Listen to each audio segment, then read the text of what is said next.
Have you ever heard the saying, don't just do something, sit there?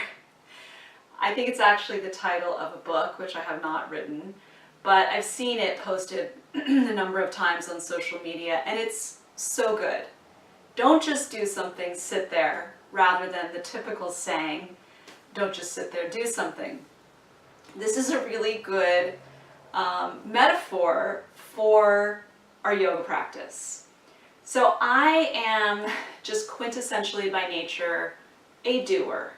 My constitution is Vata and Pitta, which are both movement oriented. Vata is air and space, lots of movement, and Pitta is very much, well, it's fire and water, but it's very much about doing. Pittas like to do and achieve. So I'm a doer. It is my nature. So it's very hard for me, in general, to be still. But, and I think this is true of our culture, I mean, the pressure in our culture is to do, and achieve. There isn't a lot of emphasis on non-doing, or being, or stillness.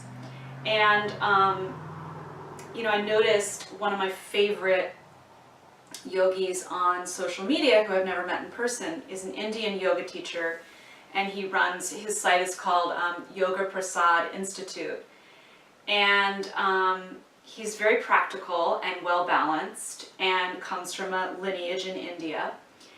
And he has a beautiful ratio that I just never heard of, that there's a ratio, an optimal ratio of physical movement and non-physical movement in yoga practices. And I thought it was just simple and beautiful, and we probably all need to hear it.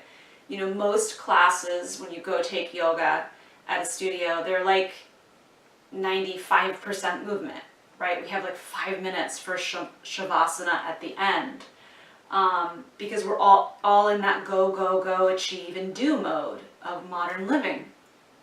But his formula is 2/3 movement, 1/3 stillness, which is a lot more stillness than most of us are used to. And the reason for that is, number one, it's too much movement. We're always on the go and doing. And there's too much emphasis in modern yoga on all the physical stuff, the asana and the achievement and the strength and the flexibility. But the other thing is, not only do we need to balance the nervous system with stillness, but actually the deeper benefits that yoga has to offer come from the stillness practices. The asana is really like a preparatory mode for the deeper, more valuable work. So what that includes, you know, you can think of like for an hour practice, like 40 minutes of movement and 20 minutes of stillness. So what that would be comprised of is like pranayama, because you're still and regulating breath and very calm and focused. Meditation, of course, shavasana, yoga nidra.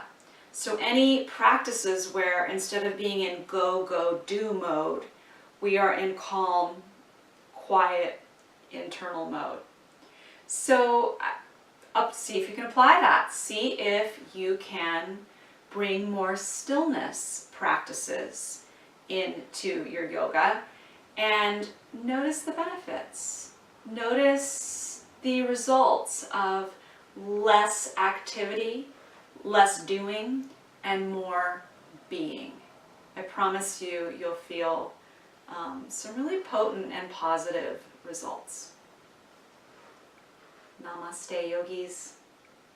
Don't just do something, sit there.